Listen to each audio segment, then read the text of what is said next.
My name is Leah, and at 33 years old, I work as a civil servant in a national administrative agency. Life has been demanding with a hectic schedule, but I'm doing what I've always dreamed of since my student days, so I feel fulfilled in my career. In my personal life, I've been living with my partner, Hugh, for 5 years. While we're not officially married and are considered a common law couple, Hugh's parents often mention that we should think about getting married for our future. However, we haven't taken that step yet. My family has always been deeply rooted in male chauvinism, prioritizing the eldest son above all. Despite being my parents' first child and the first grandchild on my dad's side, I've never felt valued. Tomorrow, there's a talent show at TCH school, and I've invited my parents countless times only to be mocked and dismissed. They would say hurtful things like, "If we had time, we'd rather sleep," or "You're really stupid if you don't understand that." Seeing my friends' parents take photos and videos during school events was particularly heartbreaking. Before I started elementary school, my brother Miles was born. The joy he brought overshadowed everything else. Even my workaholic dad would rush home if mom texted about Miles feeling unwell. They would stay up all night taking care of him. When I started elementary school, neither of my parents attended the orientation, citing they were too busy with Miles. I felt utterly alone on my first day, watching other families take commemorative photos. Not only my parents, but also my grandparents treated Miles as if he were the only grandchild who mattered. His paternal grandparents, who lived with him, showered him with gifts and took him everywhere. This upbringing made Miles selfish and arrogant, especially towards me. He would take my things or destroy them without consequence, and my family would dismiss my complaints. This cycle of neglect and favoritism continued throughout my childhood, leaving me to grow up without feeling any warmth or love from my family. I had one simple wish: to attend college as far away from home as possible, effectively cutting ties with my family. At home, my brother Miles was always in the way, or I'd get stuck with chores that disrupted my studies, so I buried myself in books, libraries, and empty classrooms after school.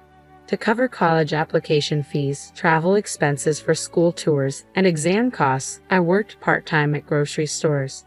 All that effort paid off when I got accepted into a prestigious university. My parents and grandparents couldn't care less. "If you want to go, go. But don't expect any help from us," they said. I saw that coming from a mile away. I had already applied for every scholarship available and planned to live in a dorm to minimize costs. Plus, I had my best friend Selena. Selena and I had been friends since elementary school. Her parents knew all about my family situation. Selena's dad even worked at the same company as mine in a different department. My dad's chauvinistic behavior was often a topic of discussion at his workplace. Selena's mom, who had a similar domineering personality, shared stories from their school days. When Selena and I first became friends, her parents were cautious about their daughter befriending someone from my family. However, they warmed up to me after seeing how much Selena praised me and how I stood by her when she faced isolation from other girls in class. "If it weren't for you, Leah, my school life would have been miserable," Selena often said. But the truth is, I don't know what I would have done without her and her parents. They were the ones who kept me going. Selena always encouraged me to be myself, and her parents offered a helping hand whenever I needed it. Thanks to them, I was able to navigate through high school. As for college, Selena had already decided to attend a local university. I had nothing to do until graduation, so Selena offered to help me. "Lee," she said. She assisted with the nitty-gritty details of placement exam logistics, like booking hotels and flights. On the day I left for college, my family didn't bother to see me off, but Selena and her parents came to the airport. As we said our goodbyes, she handed me an envelope. "This is a farewell gift from all of us. You'll need things for dorm life," she said. Inside was $2,000. I tried to refuse, but she insisted. "Take it. We'll always be friends, but I won't be able to help you like this again," she said, tears in her eyes. During my college years, I never touched that money. Holding onto the envelope reminded me of Selena and her family, giving me the strength to keep going. After graduating from college, I pursued my dream of attending graduate school. I passed the civil service exam and took my first steps into the working world. Selena and I stayed in touch through texts, and she even visited me during family vacations. She ended up working as an administrative staff member at a local hospital after college. 8 years later, I returned to my hometown for the first time in 12 years. I was invited to Selena's wedding, where she married a doctor from the same hospital where she worked. During those 12 years, my maternal grandparents had passed away, but my paternal grandparents, who lived with us, were still healthy. My brother Miles had enrolled in a prestigious middle school, considered the most challenging in our area, that same year. When I went off to college, my parents were proud, often boasting, "Miles is just like me, so talented. We're excited for his future. We might even send him abroad for studies." Miles, considered a child prodigy in elementary school, found himself among equally capable students in his new school. However, he was shocked when he scored average on his first exam.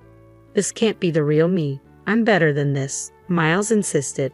Instead of putting in effort, he blamed everyone else, teachers, classmates, even the school's timing, for his shortcomings.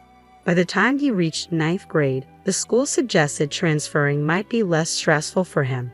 But both Miles and my parents couldn't accept this reality, driven by their pride. Miles continued on to high school, where he struggled to keep up and eventually dropped out. Meanwhile, I was in grad school when my parents suddenly asked, "Aren't there any schools there that Miles could get into? The more prestigious, the better. A school with tradition would be ideal." They even hinted if I knew any influential professors. I tried to explain the impracticality of their expectations, but they accused me of being cold and heartless. I stood firm, insisting that some things are simply impossible. Eventually, we lost contact. According to Selena, who stayed in our hometown, my parents enrolled Miles in an online high school. They made excuses, claiming, "Our son is too exceptional for regular education. He would only attract jealousy and make life difficult for himself." Miles graduated from the online high school, attended a local college, and secured a job at a subsidiary of my dad's company through my grandfather's influence. Through this connection, I crossed paths with Miles again. When I returned to my hometown for Selena's wedding, I arrived 2 days early at her request. She had something important to discuss. Unenthusiastic about visiting my parents, I opted to stay at the hotel where the wedding would take place. I spent leisurely moments with Selena, including trips to the spa. We were invited to dinner by Selena's parents, and it was during this dinner at the hotel restaurant that I unexpectedly encountered Miles and my parents. At first, they didn't recognize me.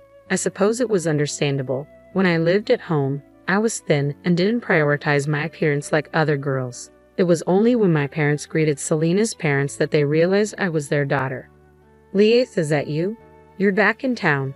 My, you've changed," my parents exclaimed warmly. "Are you free later? Maybe we could." I wasn't in the mood for their sudden friendliness. "I'm heading back right after Selena's reception, so I don't have time," I interjected, then quickly excused myself. I did catch Miles' eye, but to be honest, I wouldn't have recognized him on the street. He had lost his youthful look and now exuded a demeanor that seemed cunning. After the wedding, I returned to my condo. Soon after, started receiving messages from my parents and Miles, who had obtained my number from Selena's parents without my consent. According to a message from Selena's father, who apologized for giving them my contact information, they wanted me to attend Miles's wedding. Miles is getting married, yes, apparently to the younger sister of a college classmate. She's only 21 and quite beautiful, my parents messaged me. "What does that have to do with me attending?" I responded, puzzled. According to Selena's father, Miles had secured his job through my grandfather's connections, but his overinflated self-esteem often clashed with his actual abilities. He had developed a habit of looking down on people, dismissing those who stayed in our hometown as insignificant. Consequently, when he announced his wedding, nearly everyone from colleagues to bosses found excuses to avoid attending. I had every intention of feigning a terrible cold that day, or at least using my tarot card reading as an excuse to avoid going anywhere near the wedding venue. Planning to have a cold, huh? I see, I thought to myself wryly. My parents and Miles seemed determined to match or exceed the number of attendees from the bride's side. Even though I'm not the most exuberant sister or daughter, they apparently felt it necessary to have me there, especially given my graduate degree from a prestigious university and my government job. Their shallow reasoning annoyed me to no end. Competing over the number of attendees is absurd, I muttered to myself. But ignoring them would only lead them to pester Selena's father to intervene, so reluctantly, I replied to Miles's message. He had greeted me with, "Long time no talk. You must be happy to be useful to the family for once." I ignored his snide remark and agreed to attend the wedding to minimize any further hassle. Fast forward to the wedding day, 2 months later. The bride was as beautiful as Selena's father had described, and she exuded genuine kindness and straightforwardness. I couldn't help but wonder why such a wonderful woman would marry someone like Miles, but I chose not to pry and simply played my role as the groom's sister. After the wedding, Miles and his new wife departed for their honeymoon without much ado. No one made an effort to keep me around, and I had nothing to say to my parents or grandparents. I made a brief visit to Selena's home to convey my greetings and then left. Time passed without any contact until suddenly, Miles reached out to invite me to see the cherry blossoms. It wasn't as grand as the National Cherry Blossom Festival in Washington, D.C., but our hometown also had a botanical garden with cherry trees. It was a common seasonal event, yet I grew suspicious when it became clear that the real agenda wasn't just about cherry blossoms but something more significant, convincing me to relinquish my inheritance rights. Apparently, a major land development project was in the works near our family home, with a prominent developer planning to buy up the area for a large condo complex.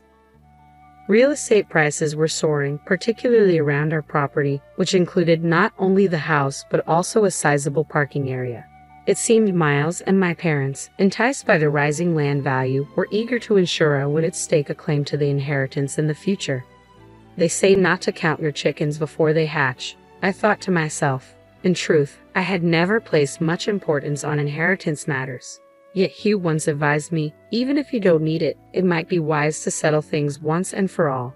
So I made the decision to return home. I booked a room at the same hotel I had stayed in before and planned to meet my family at the botanical garden. The day arrived, and I reached the designated spot to find my sister-in-law, whom I had only met once at the wedding, sitting alone on a bench. I was early by 3 hours, but she had arrived even before me. She appeared composed, but her face was pale and dark circles were visible under her eyes. Do you remember me? I'm Leah, Miles' sister. We met at the wedding." I greeted her. Upon hearing my name, she stood up in surprise but almost immediately stumbled. I swiftly reached out to catch her. She felt surprisingly light and frail, reminiscent of how I remembered myself back in high school. "I'm sorry. Thank you," she murmured softly, clearly caught off guard. Her name, if I recall correctly, was Carolyn. "Carolyn, right? If you're not feeling well, don't push yourself, but sit down," I suggested. We resumed our seats, but the bench felt cold, likely from the earlier rain. Upon closer inspection, Carolyn's apron and hair were damp, as if she had been caught in the downpour. "What time did you get here? We agreed to meet at noon, right?" I asked. "Yes, but I was told to secure the best spot for cherry blossom viewing, so I've been sitting here all night to make sure no one else took it," Carolyn explained. "This might be the best spot for cherry blossoms, but you didn't have to go through all this trouble," I replied. "But if I don't do as Miles says, not just him, but Trevor and Jasmine will scold me too." "This is just how it always is," Carolyn sighed. "Trevor and Jasmine are my dad and mom," I realized, feeling a surge of anger that made my whole body tremble.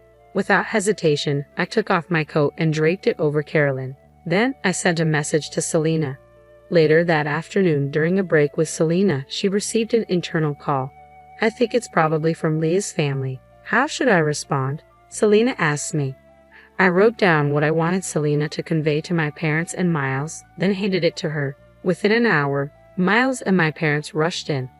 "What do you mean there's no reason to see you anymore?" Miles shouted. "Exactly. We had to search all over the garden because you broke the appointment and didn't even contact us," my dad added. Finally, someone informed them they had seen me with Selena and Carolyn. The three of them started yelling, but Selena sternly told them to keep their voices down, reminding them we were in a hospital. However, their silence only lasted a moment. "Who are you to butt in? If you're not family, leave," they barked at Selena. Selena, accustomed to dealing with patients and their families daily as a senior administrator in the hospital. "Right now, Carolyn's receiving treatment and resting in her room, so you can't see her." Upon hearing this, Miles and my parents grew even angrier. "Why do I need permission to see my own wife? Explain what's going on," Miles demanded loudly. Frustrated, I turned first to my parents. "Keep it down. Can't you remember being told to be quiet just a minute ago?" Is there something wrong with your memory? Then I faced Miles, who stood next to my parents, his face red with anger. You dare call yourself a husband while mistreating your wife? How ironic, I exclaimed. Just then, Hugh appeared, accompanied by 2 police officers. All right, here we are. This is the husband and relatives of the victim I mentioned earlier, Hugh declared, pointing at Miles and my parents. Their faces, which had been flushed with anger, suddenly tensed and turned pale. What's going on? Why are the police here? Victim? You mean Carolyn? Isn't this an exaggeration? Miles stammered, attempting to argue back. Hugh handed them his business card. I should have mentioned earlier. I'm Lee's partner and a lawyer. From now on, I'll be representing Carolyn. Nice to meet you. Representing my wife? What do you mean representing? My dad interjected. Making a woman sit alone outdoors overnight in temperatures below 41 degrees Fahrenheit just to secure a cherry blossom viewing spot is far from normal by any standard, Hugh continued calmly. But still, isn't it strange for a lawyer to get involved in something like this?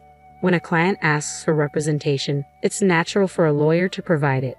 Besides, you guys canceled Carolyn's cell phone contract over a year ago and hardly give her any money. What if something had happened while she was out there? I added firmly. But nothing did happen, so that's beside the point, my mom retorted. Can't you imagine what would happen if someone went without food or water for nearly half a day? You're not kids anymore, Hugh continued. Moreover, when you told her to secure the spot, you didn't even give her time to dress properly for the outdoors. You'd even locked her out immediately. How is this not malicious behavior? Hugh spoke smoothly, and the 2 police officers beside him nodded with stern expressions. I chimed in when I met her. She was freezing and looked pale. That's why we brought her to this hospital in Selena's car right away, I explained. Actually, I was at the botanical garden 3 hours before meeting Miles and my parents because I had plans to meet Selena. I had texted Selena that I was meeting Miles and my parents under the guise of cherry blossom viewing. She suggested I take a stroll in the botanical garden to calm my nerves. Before that, I agreed, as I was feeling a bit uneasy.